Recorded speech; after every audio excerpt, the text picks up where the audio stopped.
Muy buenas tardes, chicos. Con los que están, vamos a esperar unos minutitos para que se suben más compañeros y empezamos a tiempo nuestra charla del día de hoy, que es síncope y muerte súbita. Vamos a esperar unos minutitos para que se unan más compañeros, ¿ya?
Muy bien, chicos, muy buenas tardes.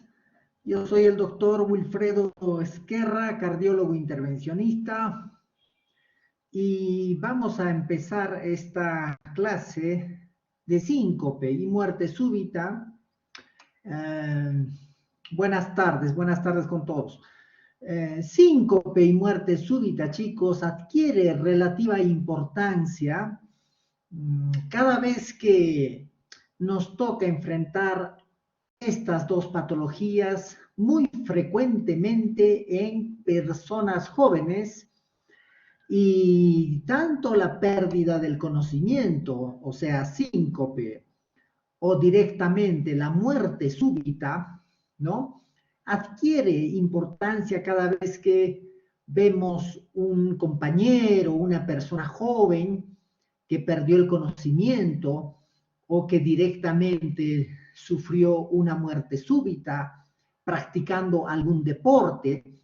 Muy frecuentemente hemos visto cómo en los partidos de fútbol, sobre todo los varoncitos que les gusta el fútbol, pueden experimentar estos casos de muerte súbita de personas no solamente que aparentan sanas, sino deportistas de alta competencia, y pues nos toca preguntarnos qué es lo que pasó, qué es lo que sucedió, por qué una persona tan joven en su buen estado de salud o aparente buen estado de salud sufre estos dos, o sufre un síncope o sufre una muerte súbita, y abre el debate sobre estas dos patologías, dos enfermedades relativamente poco frecuentes si queremos comparar con otras enfermedades, pero como les digo, adquiere mucha importancia porque se presentan en personas jóvenes y sobre todo en aparente buen estado de salud. Muy bien. Dicho a eso, vamos a empezar separadamente nuestra conversación y vamos a empezar con síncope. ¿Sí? Bueno, síncope se define como pérdida transitoria de la conciencia debido a hipoperfusión cerebral caracterizada por su rápido inicio, su corta duración y su recuperación espontánea y completa. Muy bien, debemos claramente separar dos conceptos importantes que nos trae el síncope. Primero, la pérdida transitoria de la conciencia, ¿no? Y segundo, la hipoperfusión cerebral, ¿no? Que si bien es cierto, van de la mano, pero son dos componentes diferentes y que tienen que estar necesariamente para poder establecer el diagnóstico de síncope, ¿sí? Pérdida transitoria de la conciencia se lo ha definido como un estado de pérdida real o aparente de la conciencia caracterizado por amnesia por el periodo de pérdida de la conciencia, control motor anormal, sin respuesta a estímulos y de corta duración. ¿Sí? Eso para conceptualizar la primera parte del concepto de síncope, pérdida transitoria de la conciencia. Ahora bien, si esa pérdida transitoria de la conciencia va acompañado de hipoperfusión cerebral, entonces estamos frente a las características específicas de síncope. Bien. ¿Cómo definimos la perfusión cerebral? La perfusión cerebral depende de dos componentes importantes en cualquier órgano. Dependen del gasto cardíaco y de la resistencia periférica total, ¿no? La perfusión cerebral depende de estos dos componentes que juegan papel importante para mantener una presión de perfusión en distintos órganos. El gasto cardíaco a su vez depende, como ustedes ya saben, de la frecuencia cardíaca y del stroke o volumen sistólico que sale del corazón. Y la resistencia periférica depende del grado de vasoconstricción periférica capilar que existe en las arteriolas del organismo. De eso depende la presión de perfusión cerebral. Muy bien, dicho y claramente estos componentes, para poder hablar de síncope y de trastornos transitorios de la conciencia, nosotros tenemos que separar claramente, según la clasificación de la Sociedad Europea, las pérdidas de conocimiento de la conciencia se clasifican en traumáticas o no traumáticas, ¿no? Traumáticas debido a un trauma craneal o un trauma en la cabeza, y no traumáticas. Las no traumáticas, que es donde se encuentran nuestros pacientes de síncope, se dividen en tres grupos, ¿no? El síncope reflejo, la hipotensión ortostática y el síncope de origen cardíaco. Otras causas no traumáticas de pérdida de la conciencia son la epilepsia, las pérdidas transitorias de la conciencia de origen psicógeno, muy frecuentemente, sobre todo en jóvenes, en mujeres, y otras causas raras como el síndrome de la compresión de la subclavia, vértebro basilar, hemorragia subaracnoidea, etc. En lo que compete a nuestra charla de hoy, claramente la pérdida transitoria de la conciencia de origen no traumático y del grupo de síncopes se clasifican básicamente en tres grupos: síncope reflejo, hipotensión ortostática y síncope de origen cardíaco.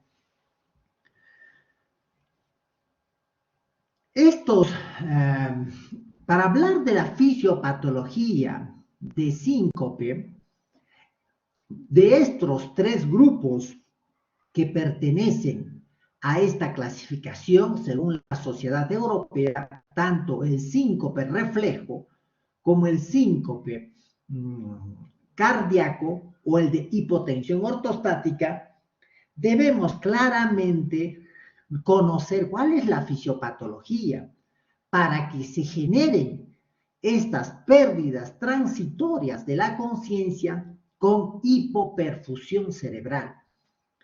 Tiene que necesariamente estar los dos componentes para poder hablar de síncope. Solamente para recordarles que una epilepsia, que también tiene acompañado una pérdida transitoria de la conciencia, sin embargo, no se considera como un síncope porque puntualmente en esta pérdida del conocimiento se configura una descarga nerviosa que desencadena una convulsión tónico-clónica muscular y pérdida de conocimiento, pero no hay hipoperfusión cerebral. Para hablar de síncope, esta pérdida transitoria de la conciencia se debe acompañar necesariamente de hipoperfusión cerebral. ¿Y quiénes están comprometidas en esta clasificación? Vuelvo a repetir: el síncope de origen reflejo, la hipotensión ortostática y el síncope de origen cardíaco. ¿Sí? Muy bien, ¿cuál es la fisiopatología? ¿No? La fisiopatología de cada uno de estos síncopes. Bueno, acá tenemos el síncope reflejo, en donde existen gatilladores, estimuladores, como son los gatilladores emocionales, los gatilladores hemodinámicos o los gatilladores somáticos y viscerales que desencadenan una respuesta inapropiada tanto del corazón como de la resistencia vascular periférica, ocasionando o bradicardia, o asistolia, o vasodilatación, que comprometen seriamente la perfusión cerebral y por lo tanto el paciente se sincopa, ¿no? Es una respuesta exagerada, inadecuada de los reflejos vasoreceptores, vasovagales, que sobre todo vasoreceptores, vasovagales es en hipotensión ortostática, que desencadenan el síncope. Bien, como ustedes pueden ver, hay los gatilladores y hay los órganos blancos de choque donde se generan estos efectos que generan hipoperfusión a nivel cerebral.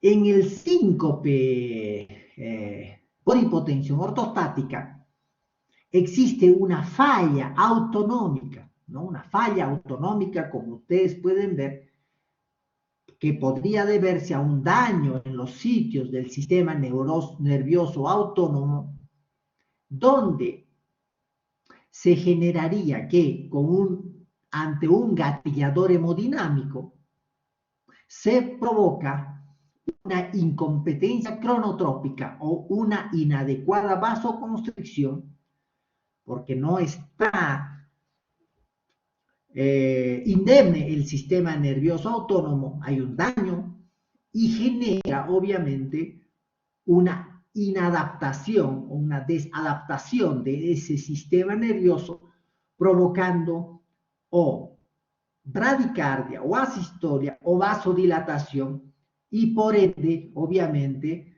provocando una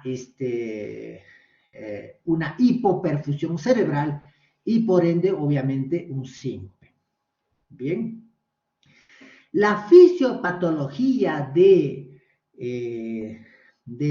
síncope cardíaco, bueno, salta a la vista, no lo puse ahí, pero claramente está comprometido directamente en su función de expulsión y cronotropismo o gasto cardíaco, claramente la fisiopatología se refleja directamente en una alteración de la función cardíaca que compromete la hipoperfusión cerebral y por ende provoca síncope, ¿no? Muy bien. Entonces, como ustedes pueden ver, los tres grupos de síncope, tanto el síncope reflejo como el cardíaco, como el hipotensión ortostática, tienen una afección entre uno o dos componentes de nuestra conceptualización de síncope, que habíamos comentado que es, por un lado, el gasto cardíaco que se compromete en tanto el gasto cardíaco por sí solo como la resistencia vascular periférica que compromete directamente para provocar síncope. Vean cómo, por ejemplo, vamos a ir resumiendo en este cuadrito, el síncope reflejo ocasiona compromiso de los dos componentes que provocan un síncope, tanto el bajo gasto cardíaco como la alteración directa en la resistencia vascular periférica, produciendo una vasodilatación por su reflejo vasodepresor o produciendo bradicardia por su efecto cardioinhibitorio, ¿no? Entonces, como ustedes pueden ver, el síncope reflejo afecta de manera mixta los dos componentes que mantienen una adecuada perfusión cerebral y por lo tanto provocan síncope.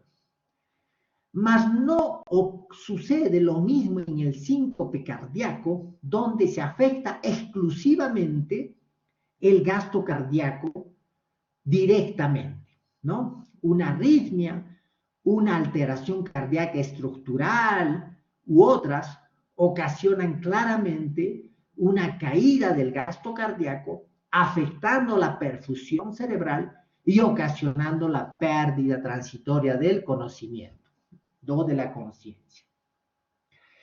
Y en la hipotensión ortostática, provocada, por ejemplo, por drogas que deplecionan el volumen circulante de sangre, como los diuréticos, o por fallas del sistema autonómico primario, o fallas secundarias, o por simplemente depresión del volumen por deshidratación extrema, pérdidas importantes de volumen, se afectan ambos componentes, tanto el gasto cardíaco como la resistencia vascular sistémica, y de esta forma la hipotensión ortostática ocasiona síncope.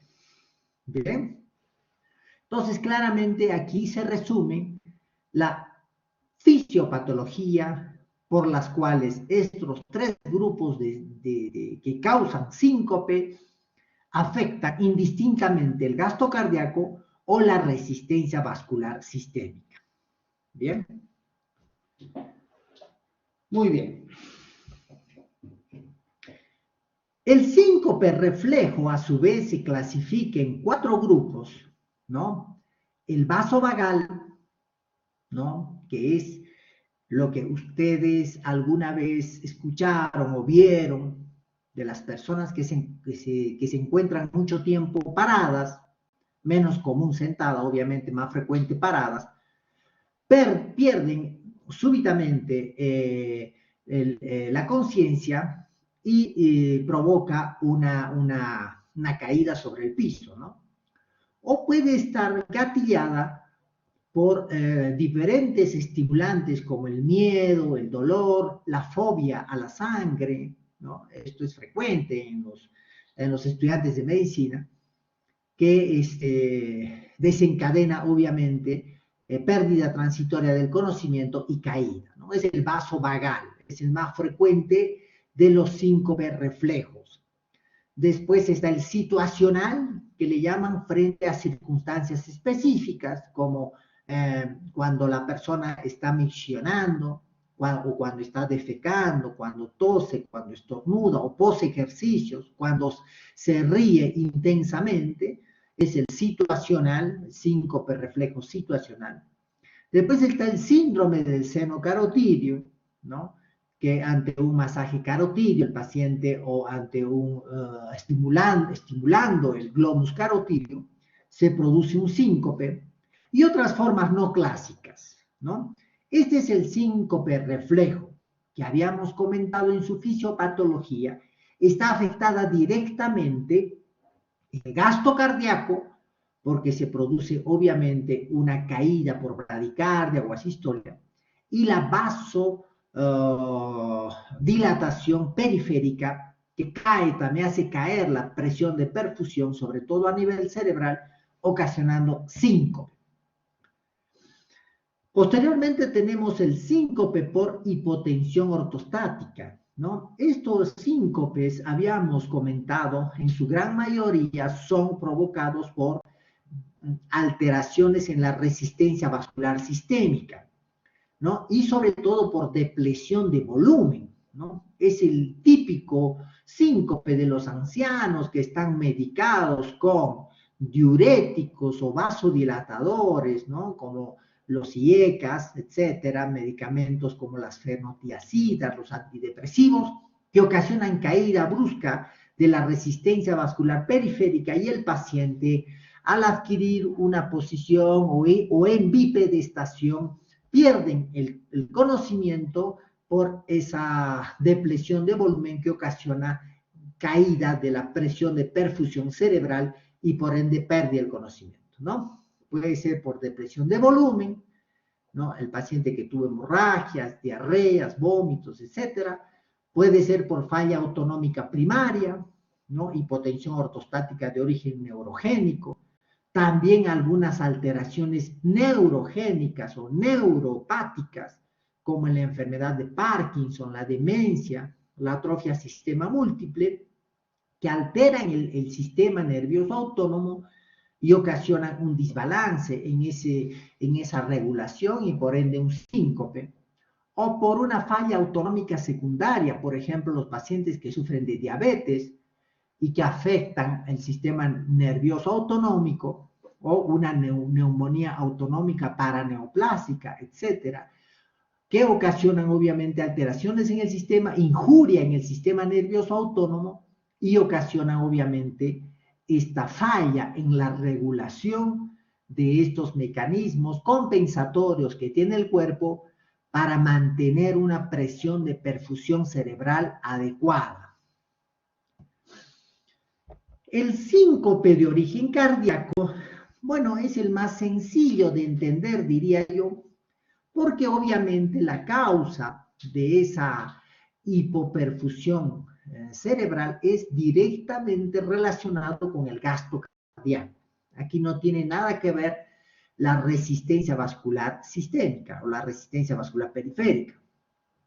Directamente el corazón provoca una hipoperfusión cerebral por bradicardia, como en la enfermedad del nodo sinusal, por taquicardia, como en las taquicardias supraventriculares o ventriculares, o porque hay un daño estructural donde la válvula aórtica no deja que salga la sangre de ese ventrículo izquierdo para perfundir el cerebro, o ese miocardio que ha sido infartado producto de un infarto no tiene la suficiente fuerza para expulsar la sangre, ocasionando obviamente otras causas, ¿no? Las enfermedades del pericardio, los taponamientos cardíacos, etcétera, por daño estructural directo del corazón que ocasionan caída de esa perfusión cerebral y síncope.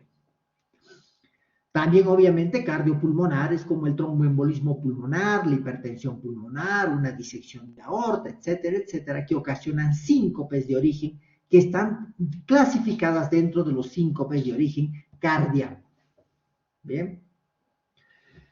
Una vez que nos llega este jovencito o esta jovencita con síncope, ¿no? Claramente una pérdida del conocimiento, producto de una hipoperfusión cerebral, claramente, no es una epilepsia, no es una contusión del cerebro que chocó en la combi y perdió el conocimiento.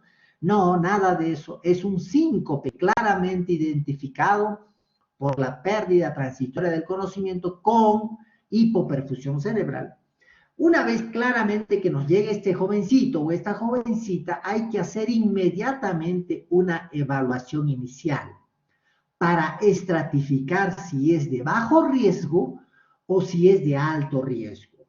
Créanme, chicos, que los síncopes pueden ser así de buenitos y no representan ningún peligro para la vida de ese paciente, o realmente puede representar digamos, una enfermedad de alto riesgo que puede incluso comprometer la vida misma de esa persona. Es por lo tanto que frente a un síncope inmediatamente nosotros tenemos que estratificarlo.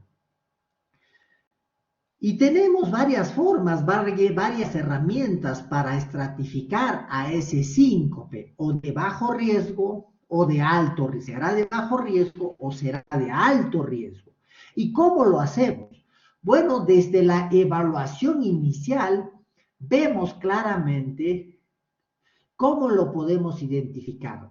De bajo riesgo, si ese síncope fue asociado a típicos pródromos, como por ejemplo el síncope reflejo, ¿no? Que habíamos comentado que si tiene, por ejemplo, los pródromos como el aturdimiento, la sensación de calor, sudoración, si tuvo náuseas, si tuvo vómito, previamente al síncope.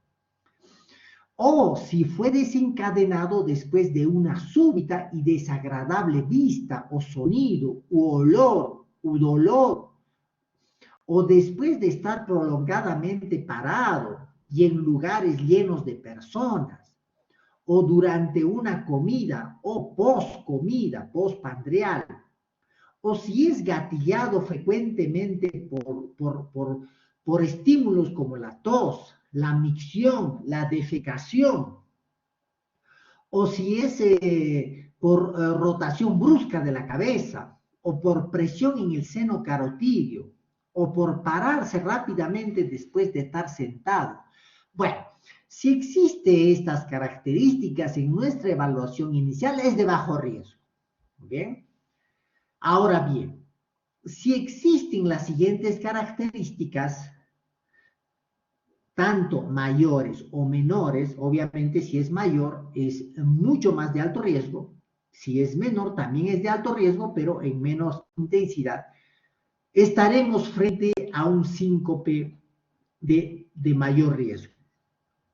Por ejemplo, si existe un nuevo inicio de disconfort de pecho, dolor, disnea, lo que conocemos como angina, angor, en la persona que sufrió el síncope, podremos sospechar que estamos frente a un paciente de alto riesgo. O si fue un síncope durante el ejercicio, o cuando paró, o si tuvo súbitas palpitaciones seguidas de síncope. Bueno, a tener en cuenta porque en esta evaluación inicial a este paciente lo estaremos estratificando como de alto riesgo. O también si no hubo pródromos, o pródromos fueron muy cortitos, o si hay una historia familiar de muerte súbita en sus familiares, en gente que ha sido joven, en personas que han sido jóvenes del entorno de su familia, o si el síncope se desencadenó no en posición de bipedestación, sino en posición de sentado, estaremos hablando de un síncope de alto riesgo. ¿Bien? ¿Qué más? Bueno, de acuerdo a la historia médica pasada, también podemos estratificar en bajo riesgo y alto riesgo. Bajo riesgo, si existe una historia larga de 5, viene desmayándose, ¿no? Ya viene desmayándose, es una historia repetitiva, ya la gente la conoce, la familia, entonces es de bajo riesgo, ¿ya? Obviamente, si nunca fue documentada una enfermedad cardíaca, ¿no? Le hicieron todos los exámenes, su corazón está bien, entonces bajo riesgo. Esa es en la historia médica pasada. Y de alto riesgo, obviamente, si ya en la historia médica pasada el paciente tuvo antecedentes de infarto o ya viene medicado con medicaciones para falla cardíaca, ¿no? Entonces, en la historia médica pasada podremos también identificar quién es de bajo riesgo y quién es de alto riesgo.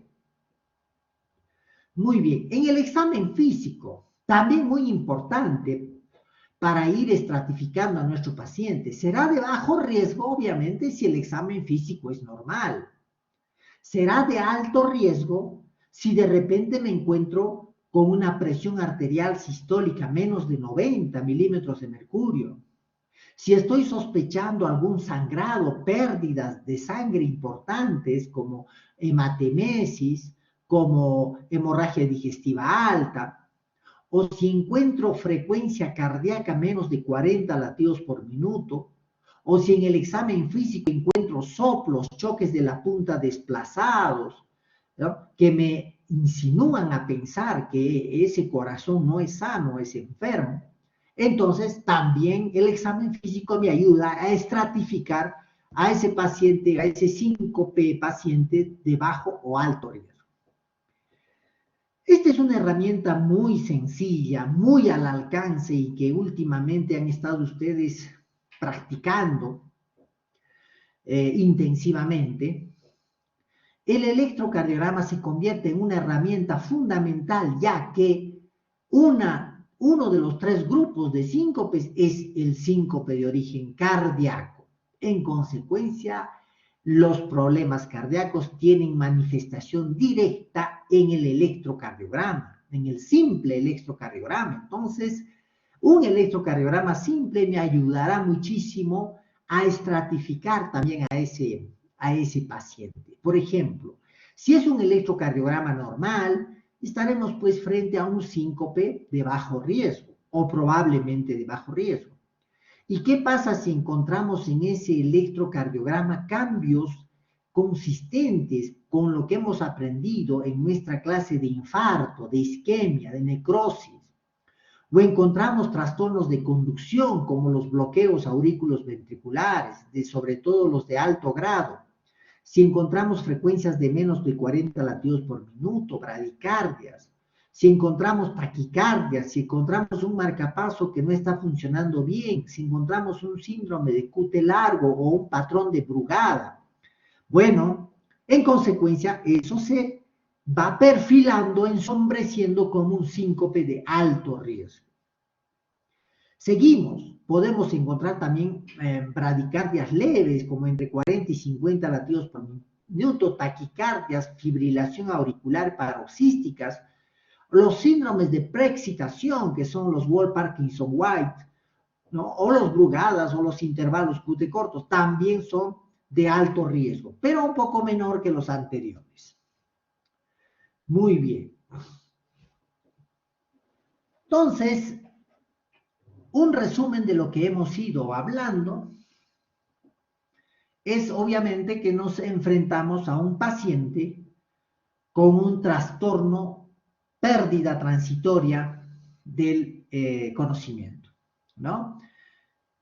Una pérdida transitoria del conocimiento, típicamente no traumática, típicamente por hipoperfusión cerebral, nos expresa que estamos frente a un síncope. En nuestra evaluación inicial hacemos un examen físico, una anamnesis, un electrocardiograma, tomamos la presión arterial en supino y en bipedestación y estratificamos. Una vez que hemos estratificado en alto riesgo, bajo riesgo, entonces inmediatamente procedemos con la siguiente evaluación, en donde a un paciente con las características de alto riesgo lo debemos hospitalizar o mantener en la unidad de emergencia para su posterior evaluación y posterior tratamiento. En verde, un síncope que tiene características de bajo riesgo puede ser dado de alta directamente desde el departamento de emergencia.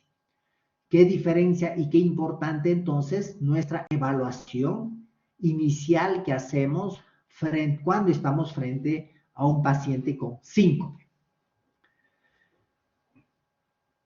Decíamos en alguna oportunidad, chicos, que la cardiopatía isquémica se perfila como una de las principales causas de morbimortalidad en el mundo. En consecuencia, si es causa de síncope, será obligatorio de nuestra parte, sobre todo si la persona tiene más de 40 años, excluir o confirmar, obviamente, la presencia de cualquier evidencia de isquemia miocárdica aguda. Y para eso tenemos, obviamente, más allá de la anamnesis, más allá del examen físico, el electrocardiograma. El síncope relacionado con causa cardíaca de origen isquémico se presenta en pacientes que tienen isquemia miocárdica con o sin infarto de miocardio, y eso es importante.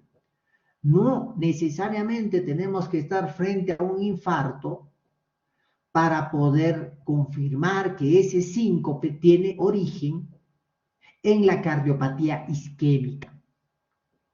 Entonces, muy importante a la hora de evaluar un paciente de más de 40 años de edad, en quien por la frecuencia de la enfermedad en el mundo, la cardiopatía isquémica debe ser puntualmente excluida o confirmada como causa de síncope en ese paciente.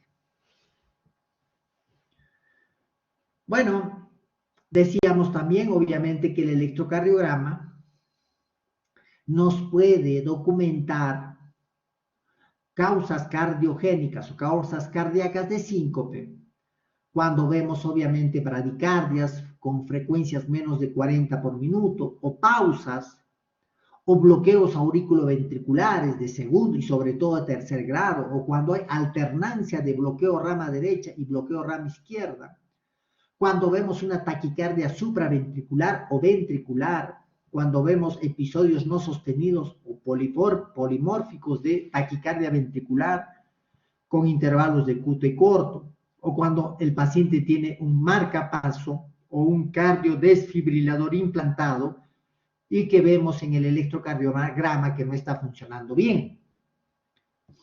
El electrocardiograma, vean cómo se perfila como una herramienta importante para poder documentar una causa importante de síncopes, que es el cardiogénico. Y vean cómo solamente como ejemplo, vean un trazado de electrocardiograma donde progresivamente este paciente va perdiendo el ritmo cardíaco hasta entrar en una asistolia, una pausa de 14 segundos y otra de 6 segundos, y que fue obviamente, seguramente en ese paciente, la causa del episodio sincopal. Aquí otro paciente, como ustedes pueden ver cómo repentinamente entra en un bloqueo auriculoventricular completo donde solamente aparecen las ondas P y obviamente el paciente se acompaña en ese momento seguramente con pérdida transitoria del conocimiento y síncope. También obviamente a través del electrocardiograma podemos nosotros indirectamente inferir que el paciente, ¿no es cierto?, tiene algunos desórdenes o alteraciones estructurales, ¿no? Como por ejemplo la estenosis de la válvula aórtica severa, o tiene un tromboembolismo pulmonar, o tiene una disección de aorta, etcétera. También nos podemos nosotros apoyar en esa herramienta diagnóstica. Es importante complementar a la hora de la evaluación del paciente con el test de sangre que hacemos en los laboratorios para poder, por ejemplo, descartar anemia, para poder, por ejemplo, descartar hipoxias mediante la oximetría de pulso o la verificación de la saturación de oxígeno, la presencia de troponinas, como ustedes ya bien saben, que nos está indicando la presencia ya de un infarto agudo de miocardio, o la presencia del dímero D cuando estamos hablando de embolismo pulmonar o tromboembolismo pulmonar. Bueno, el test de la voz se convierte en otra herramienta para poder acompañar nuestro test diagnóstico. Se pueden hacer test de función autonómica cardiovascular básicas. Esto se puede hacer en un departamento de emergencia. Rápidamente puedo someter al paciente a que entre en una bipedestación activa y reproducir el síncope. Puedo incluso hacer unas maniobras de Valsalva, o que respire profundamente, o un masaje del seno carotidio. Puedo realizar un monitoreo ambulatorio de la presión arterial o un TIL test, que ya vamos a ver en qué consiste. El TIL test, de paso les comento, es una báscula que reproduce la hipotensión ortostática, haciéndolo pasar al paciente de una posición supina a una bipedestación brusca y reproduzco rápidamente un síncope de origen, obviamente, de hipotensión ortostática. En consecuencia, estos test de función autonómica para evaluación autonómica básica lo puedo hacer en un departamento de emergencia, ahí en la sala de emergencia, porque tengo, obviamente, todo el equipo necesario para una reanimación o una resucitación caso se produzca, obviamente, un desenlace fatal. Que no va a pasar porque estamos frente seguramente a un síncope, tanto de origen reflejo como de origen vasovagal, y que el único fin es obviamente corroborar y reproducir ese síncope para poder dar de alta a ese paciente, estar seguros de que está frente a esa, perdón, a esa enfermedad. Muy bien. Obviamente, mediante el masaje del seno carotidio, nosotros intentamos reproducir básicamente una asistolia de más de 3 segundos, ¿no es cierto? Un efecto que se llama vaso o cronotrópico negativo, vaso sería cardiodepresor, y produzco obviamente una asistolia de más de 3 segundos y o una caída de la presión arterial de más de 50 milímetros de mercurio y estaría reproduciendo un síncope de origen de hipotensión ortostática, reflejo obviamente de este estímulo en el seno carotidio. Muy bien. Vamos a entrar, chicos, en esta parte que a muchos no les gusta, pero sin embargo creo de que la Sociedad Europea de Cardiología nos recuerda mediante ya una clasificación y un nivel de evidencia cuando estamos frente a síncopes, qué es lo que debemos tener muy en cuenta, qué es lo recomendado y qué es lo que no debemos hacer. En consecuencia, quiero fundamentalmente que se concentren en la clase 1, en la clase que está en verde, que es lo que claramente debemos reconocer claramente y debemos fácilmente estar de acuerdo porque es lo que recomiendan las guías internacionales. Como por ejemplo, si estamos frente a un síncope de bajo riesgo, probablemente de origen reflejo, o de origen situacional, o síncope de origen por hipotensión ortostática, el paciente puede ser dado de alta directamente del departamento de emergencia, eso es clase 1. En pacientes de alto riesgo, deben recibir una pronta e intensiva evaluación en la unidad de departamento de emergencia y deben quedarse hospitalizados, nivel de clase de recomendación 1. Ahora bien, eso es importante como recomendación que nos refrenda las guías internacionales, ¿bien? Y eso es lo que quisiera que en ustedes debe quedar claramente aprendido para poder manejar correctamente estos pacientes y este capítulo que estamos tratando. Dice, el síncope vasovagal, ¿no es cierto?, es generalmente precipitado por dolor, ¿no es cierto?, o estando el paciente parado durante mucho tiempo, ¿no? Y se asocia generalmente a pródromos, ¿no?, como palidez, sudoración, náuseas, etcétera, y eso claramente debe ser reconocido como un síndrome vasovagal. El síncope reflejo situacional es probablemente, ¿no?, frecuentemente o gran probabilidad de que suceda inmediatamente de los gatilladores que hemos conocido, como micción, tos, defecación, risa profunda, y eso claramente se debe reconocer como tal, y eso es un síncope de origen reflejo. El síncope de origen de hipotensión ortostática es cuando el paciente se encuentra en posición de pie o permanentemente durante mucho tiempo y se genera un síncope. Eso claramente debe quedar establecido como un síncope de hipotensión ortostática y es una clase 1. Bien, inmediatamente, ¿no?, en el hospital se debe de realizar un monitoreo, ¿no?, en el lecho por telemetría, rápidamente un monitoreo cardíaco del paciente, sobre todo si es un paciente de alto riesgo. Clase 1 de recomendación.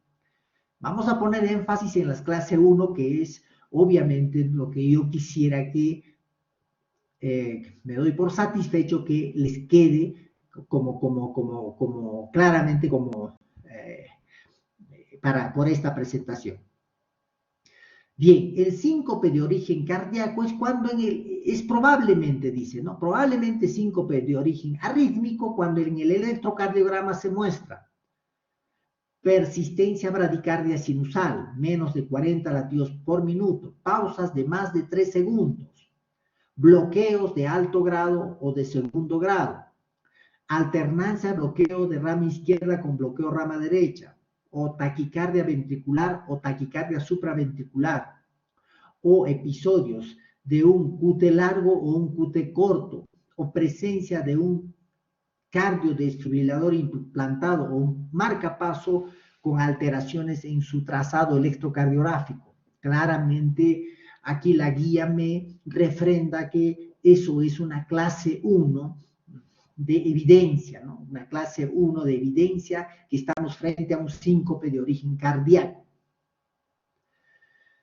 Esto es muy importante y los vuelvo a repetir, que el síncope relacionada a isquemia cardíaca se confirma cuando frente a un síncope hay evidencia de isquemia miocárdica aguda, con o sin infarto, que quede claramente eso, con o sin infarto, ¿eh? Basta la evidencia de isquemia miocárdica, ¿no?, para estar sospechando que el síncope es de origen cardíaco isquémico.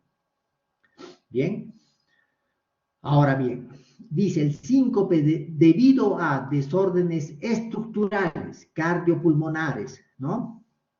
Es cuando se presenta un síncope en pacientes con presencia de prolapso o mixoma en la aurícula, trombos en la orejuela de la aurícula izquierda, estenosis de la válvula aórtica severa, presencia de embolismo pulmonar o presencia de disección aórtica aguda. Entonces, si estamos frente a estas patologías, es altamente probable que estemos frente a un síncope de origen estructural cardiopulmonar, nivel de evidencia 1, ¿no? Clase 1, nivel de evidencia, clase 1. Muy bien, la ecocardiografía está indicado para el diagnóstico y la estratificación de riesgo en pacientes en los que se sospecha enfermedad cardíaca estructural como causa del síncope. Clase 1. También el eco de 2 dimensiones o el eco Doppler, ¿no? Está indicado cuando lo hacemos en posición parado, sentado, posición supina, semisupina, donde provocamos una obstrucción en el tracto de salida del ventrículo izquierdo, sobre todo en pacientes que cursan con cardiomiopatía hipertrófica, ¿no? O donde el pico instantáneo basal del gradiente digamos, transvalvular aórtico es menor a 50 milímetros de mercurio. Bien. Obviamente el ecocardiograma, como ustedes pueden ver, ya va formando parte de esta estratificación, de esta evaluación con clase 1 de recomendación para poder diagnosticar, excluir la presencia de síncopes de origen cardíaco, ¿no? Ahora bien, una estenosis aórtica, estamos hablando severa, tumores cardíacos, taponamientos cardíacos, disecciones aórticas, ¿no? Dice, son las causas más probables de síncope cuando la ecocardiografía muestra estas condiciones características.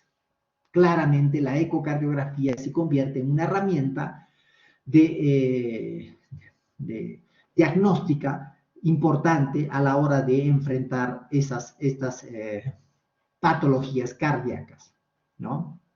Es muy importante, dice aquí, en los test, ¿no? de bipedestación activa, ¿no? Tomar la presión arterial, la frecuencia cardíaca mientras el paciente está acostado, mientras el paciente está parado por 3 minutos, y es una recomendación fuerte con clase 1, que es lo que debemos hacer.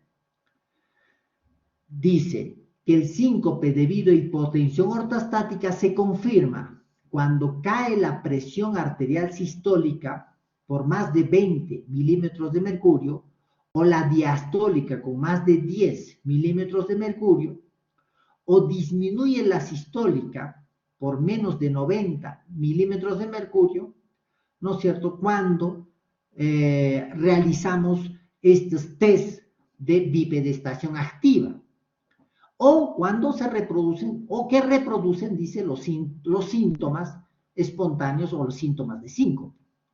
Tiene una indicación clase 1 para poder realizarlo, y deber realizarlo para poder descartar un síncope de hipotensión ortostática. El masaje del seno carotidio está indicado en pacientes de más de 40 años de edad con síncope de origen desconocido, pero compatibles con un mecanismo reflejo o con una causa de síncope reflejo, está plenamente indicado. ¿Cuándo se confirma? Cuando hay bradicardia o asistolia e hipotensión, ¿no?, que reproduce estos síntomas, o sea, reproduce además el episodio de síncope en el paciente, y que refleja obviamente las características compatibles de un síncope de origen reflejo. Se pueden hacer también como parte complementaria del síncope los estudios electrofisiológicos, ¿no? Tienen una indicación clase 1 en pacientes con síncope que previamente tuvieron un infarto o una cicatriz o cualquier otra cicatriz cardíaca, está indicado obviamente cuando el síncope permanece inexplicablemente después de unas evaluaciones no invasivas, ¿no? Estudios electrofisiológicos. El test de ejercicio, ¿no? El test de ejercicio está indicado en pacientes quienes experimentan síncopes durante o, digamos, después de realizar un ejercicio, ¿no? Realizamos en nuestro laboratorio de ergometría, cuando ustedes vean el capítulo de ergometría, vamos a hablar un poquito cómo un test de ejercicio me sirve también para reproducir los síncopes, para el estudio de los síncopes en pacientes en quienes se sospecha, ¿no? También se puede evidenciar trastornos de conducción como bloqueos de primero, de segundo, de tercer grado, con o sin síncope, cuando se desarrolla un ejercicio. También me sirve para evaluar esa posibilidad. O cuando también el síncope reflejo, dice, se confirma cuando el síncope se reproduce inmediatamente después del ejercicio en presencia de hipotensión severa. Para eso también sirve el test de ejercicio. ¿Y se puede realizar una angiografía coronaria en un síncope?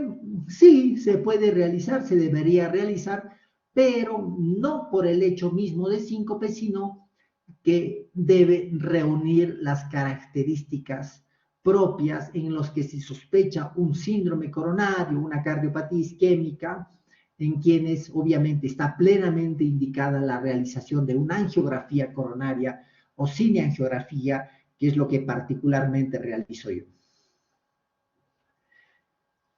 Bueno, indicaciones clase 1, que es lo que yo quiero que se quede en ustedes, ¿no? Dice aquí el síncope reflejo, en cuanto ya al tratamiento, ya estamos entrando al tratamiento, dice, tiene una fuerte recomendación cuando enfrentamos a un síncope de origen reflejo, sabemos que es generalmente de bajo riesgo, explicamos el diagnóstico, ¿no? Le proveemos tranquilidad, que al paciente se tranquilice, explicamos también el riesgo de recurrencias y que debe recomendarse que eviten obviamente las situaciones que son las gatilladoras. Eso significaría que los estudiantes de medicina que se desmayan cuando ven sangre, obviamente que se dediquen a otra carrera. Solamente por darles un ejemplo, chicos. Disculpen la broma. Muy bien. Indicaciones clase 1. Como ustedes pueden ver, miren cómo en cuanto al tratamiento farmacológico, no hay una fuerte recomendación con clase 1 de fármacos utilizados en síncope, ¿no? Es más, tienen una indicación 2B que es bastante bien bajita. Y es más, estos medicamentos fludrocortisone, midodrine, que yo sepa, aquí en Perú no existe. Pero sin embargo, se los traigo para que sepan de que no tenemos, sobre todo para el síncope reflejo y para el síncope de hipotensión ortostática, definidas con situaciones específicas, tratamientos farmacológicos. Lo que sí claramente en rojo está que los beta bloqueadores están contraindicados cuando estamos frente a un paciente en los que sospecha síncope de origen reflejo. Contraindicados. Es lo que, aquí lo que me importa es que vean muy bien el color verde y el color rojo. O sea, lo que debemos sí o sí hacer y lo que no debemos nunca hacer. Muy bien. Nuevamente, en la hipotensión ortostática también, tranquilizar al paciente, explicar que va a recurrir los síntomas y evitar, obviamente, los gatilladores, las situaciones que gatillan estos síntoma, ¿no? Muy bien. En cuanto a específicamente a los síncopes de origen cardíaco, obviamente, en los pacientes en los que hay bradicardia debido a enfermedad del nodo sinusal o bloqueos aurículos completos de alto grado, el marcapaso es la solución. En los pacientes en quienes se sospecha que la arritmia, ¿no? Diversas arritmias, taquiarritmias provocan síncope, la ablación por catéter, lo que hacen los electrofisiólogos, estaría plenamente indicado para su tratamiento. Un cardiodesfibrilador también se puede implantar en los pacientes con síncope debido a taquicardia ventricular y fracción de eyección menos del 35%. También está indicado un cardiodesfibrilador implantable en pacientes con síncope y previo infarto de miocardio, quienes tienen taquicardia ventricular inducida durante el estudio electrofisiológico. Bien. Recordarán, sobre todo los jovencitos, que ven a esos, ¿no es cierto?, algunos pacientes, jugadores de fútbol que han tenido síncopes, muchas veces les colocan un cardiodesfibrilador implantable, sobre todo más adelante vamos a hablar de eso, de muerte súbita, rapidito nomás, vamos a ir avanzando porque ya estamos sobre la hora. Bien, puntualmente, decía de que síncope es pérdida transitoria del conocimiento, pero con recuperación inmediata de los síntomas, ¿no? En cambio, muerte súbita es una muerte ocurrida por causas naturales dentro de la primera hora tras el inicio de los síntomas. La muerte súbita puede ser de distintas causas. Sin embargo, debo recordarla que la principal causa es la muerte súbita de origen cardíaco. Y la muerte súbita de origen cardíaco es la muerte ocurrida por causas naturales debido a causa cardíaca dentro de la primera hora tras el inicio de los síntomas. La enfermedad cardíaca preexistente podría ser o no conocida, pero en cualquier caso el tiempo y modo de muerte es inesperado.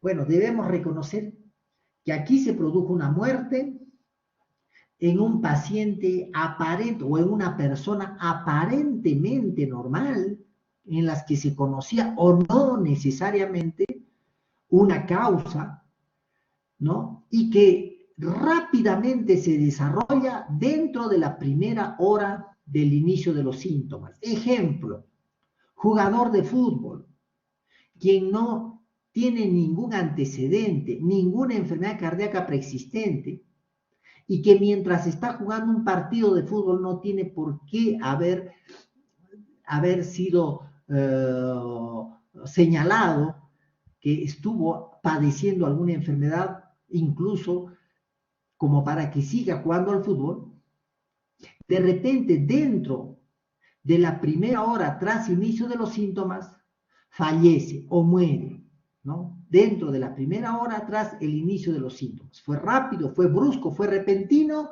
y se desarrolló o se desencadenó súbitamente. Esto es muy importante a la hora de conceptualizar este capítulo de muerte súbita. Saber que el 65% de las causas de muerte súbita son por aterosclerosis coronaria. Muy importante porque para poder manejar y reconocer como causa la causa cardiovascular, coronaria, isquémica, y estamos hablando de infartos como principal causa de muerte súbita. Generalmente se produce obviamente por arritmias. En los pacientes con muerte súbita e insuficiencia cardíaca, la fracción de eyección es muy importante como parámetro de riesgo.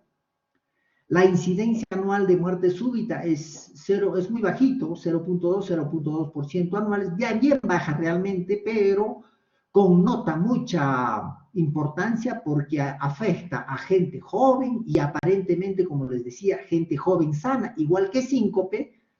Y obviamente cada vez que pasa siempre abre el debate sobre estas penosas muertes que se ocasionan en gente joven. En grupos de muy alto riesgo la incidencia anual de muerte súbita puede ser un poco mayor, ¿no? 20 al 30%. Aquí vemos cómo las distintas causas de muerte súbita de origen cardíaco, como ustedes pueden ver, son bastante causas. Sin embargo, la enfermedad de la arteria coronaria, insisto, una vez más, es la principal causa, ¿no? En mayores de 35 años, la aterosclerosis ocupa aproximadamente el 85% de frecuencia, bastante.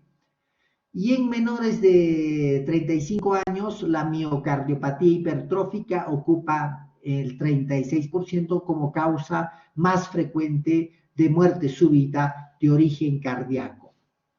Vean cómo en el tiempo, mientras en los pacientes de menos de 40 años, las causas cardíacas de muerte súbita son la cardiomiopatía hipertrófica, las enfermedades congénitas, las enfermedades cardíacas genéticas, pero después de los 40 años, la cardiopatía isquémica o enfermedad cardíaca isquémica se convierte en la principal causa de muerte súbita.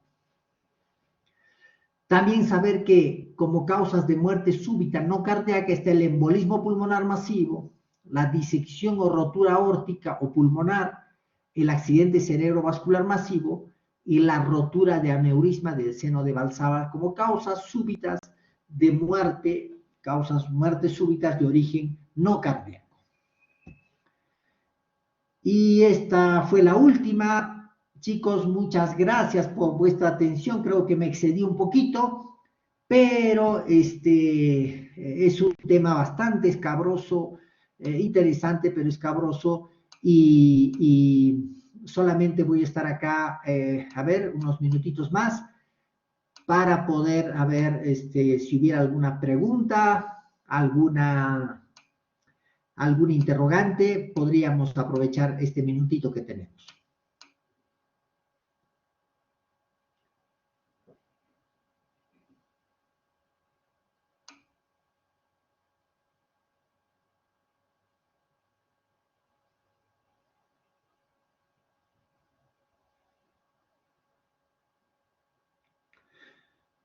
Bueno, muchísimas gracias, chicos, y será hasta la próxima otra oportunidad.